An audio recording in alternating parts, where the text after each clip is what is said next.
Friends, welcome to Amalu kitchen. இன்றைக்கி நம்ம என்ன ரெசிபி பார்க்க போகிறோம்னு பார்த்தீங்கன்னா, சீம்பால் வந்து எப்படி செய்கிறதுங்கிறது தான் பார்க்க போகிறோம். அதுக்கு வந்து பார்த்திங்கன்னா சீம்பால் வந்து 1/2 லிட்டர் எடுத்துக்கோங்க.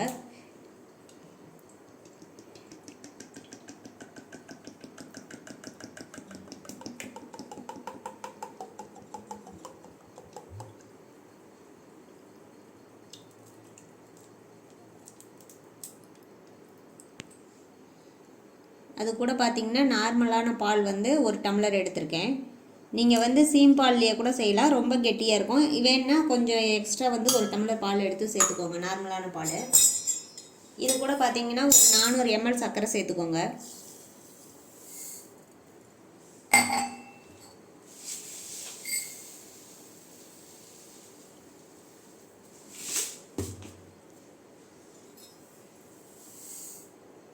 இதை வந்து நல்லா மிக்ஸ் பண்ணிக்கலாம். சர்க்கரை வந்து நல்லா கரைஞ்சி வரணும், அந்தளவுக்கு நல்லா மிக்ஸ் பண்ணிக்கோங்க. சீம்பால் வந்து சத்தானது. உங்களுக்கு கிராமத்து சைட்லாம் பார்த்திங்கன்னா இது வந்து உங்களுக்கு நிறைய கிடைக்கும், ஆனால் டவுனில் வந்து கிடைக்காது. நீங்கள் வந்து இது கிடைச்சதுன்னா குழந்தைங்களுக்கு வாங்கி கண்டிப்பாக செஞ்சு கொடுங்க. இது ஹெல்த்தியானது. நல்லா வந்து சர்க்கரை கரையிற அளவுக்கு நல்லா மிக்ஸ் பண்ணிடுங்க.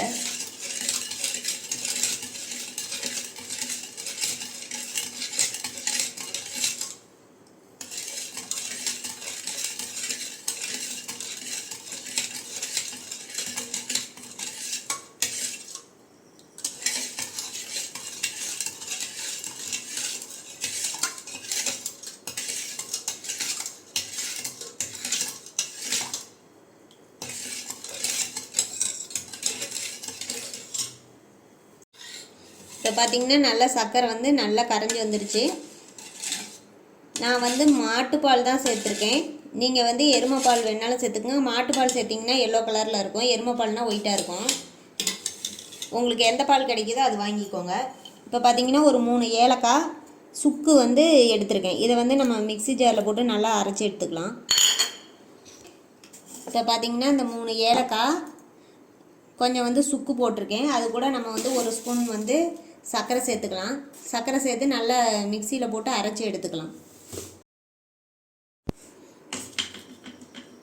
இப்போ பார்த்திங்கன்னா இந்த சுக்கு ஏலக்காய் போட்டு சர்க்கரை போட்டு நல்லா அரைச்சி எடுத்தாச்சு. இப்போ வந்து இதை சேர்த்துக்கலாம். இப்போ பார்த்திங்கன்னா இதையும் நல்லா மிக்ஸ் பண்ணி விட்டுருங்க, நல்லா கலந்துடணும். இதில் நம்ம சுகர் சேர்த்துருக்கிறதுனால கொஞ்சம் மிக்ஸ் ஆகி வரதுக்கு லேட் ஆகும். நீங்கள் நல்லா கட்டிகள்லாம் எதுவும் இல்லாமல் நல்லா கலந்து விட்டுக்கோங்க.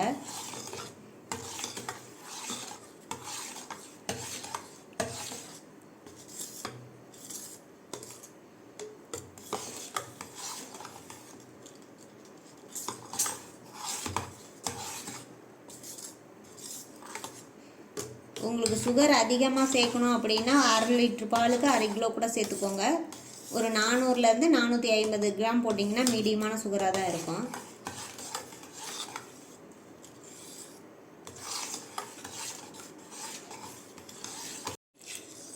நீங்கள் இந்த மாதிரி விஸ்க் இருந்ததுன்னா கூட இந்த வந்து மிக்ஸ் பண்ணுறதுக்கு வந்து ஈஸியாக இருக்கும். இந்த மாதிரி விஸ்க் இருந்தால் அதை யூஸ் பண்ணிக்கோங்க. இப்போ பார்த்திங்கன்னா நல்லா மிக்ஸ் ஆகி வந்துடுச்சு.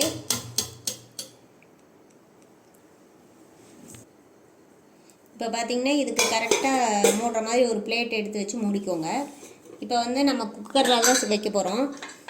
அதுக்கு பார்த்திங்கன்னா இப்போ வந்து குக்கர் வந்து கொஞ்சம் தண்ணி வச்சுக்கோங்க. இந்த மாதிரி ஒரு ரிங் வச்சுக்கோங்க. வச்சுட்டு நம்ம அடுப்பு பற்ற வச்சுக்கலாம்.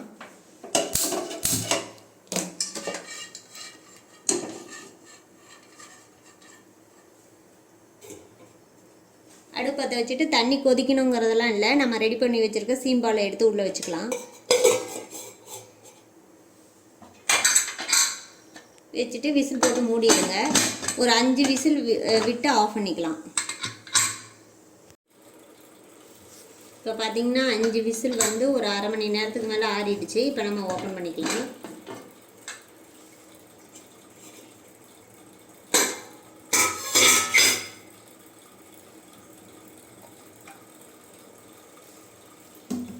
இப்போ பார்த்திங்கன்னா சூப்பரான சீம்பால் வந்து ரெடி ஆகிடுச்சு.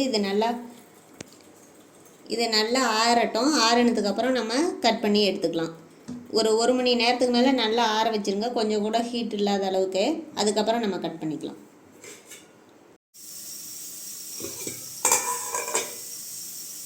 இப்போ பார்த்திங்கன்னா நல்லா ஒரு மணி நேரத்துக்கு மேலே நல்லா ஆறி வந்துருச்சு.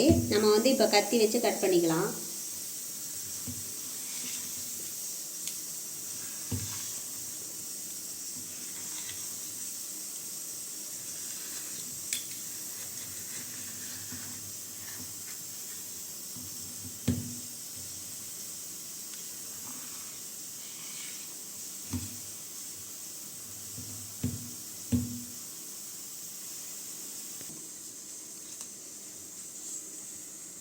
இப்போ வந்து ஒரு ஸ்பூன் வச்சு எடுத்துக்கோங்க.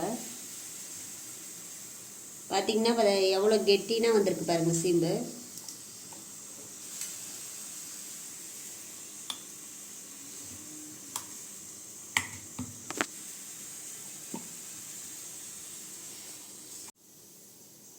இப்போ பார்த்திங்கன்னா சுவையான சீம்பால் வந்து ரெடி ஆகிடுச்சு. இது பார்த்திங்கன்னா நல்லா கெட்டினாகவும் இருக்கும், சாப்பிட்றதுக்கும் சுவையாகவும் இருக்கும். நீங்கள் இதை வீட்லேயே ரெடி பண்ணி கொடுங்க குழந்தைங்களுக்கு. ஒரு 1/2 லிட்டர் பால் அப்படின்னா ஒரு 1/2 கிலோ சுகர் சேர்த்துக்கோங்க. அப்போ தான் இனிப்பு சுவை வந்து நல்லா டேஸ்ட்டாக இருக்கும். இந்த வீடியோ மறக்காமல் பார்த்துட்டு இந்த டிஷ் வந்து செஞ்சு பாருங்கள். செஞ்சு பார்த்துட்டு எப்படி வந்ததுன்னு மறக்காமல் கமெண்ட் செக்ஷனில் கமெண்ட் பண்ணுங்கள், லைக் பண்ணுங்கள், ஷேர் பண்ணுங்கள், சப்ஸ்கிரைப் பண்ணுங்கள். தேங்க்யூ.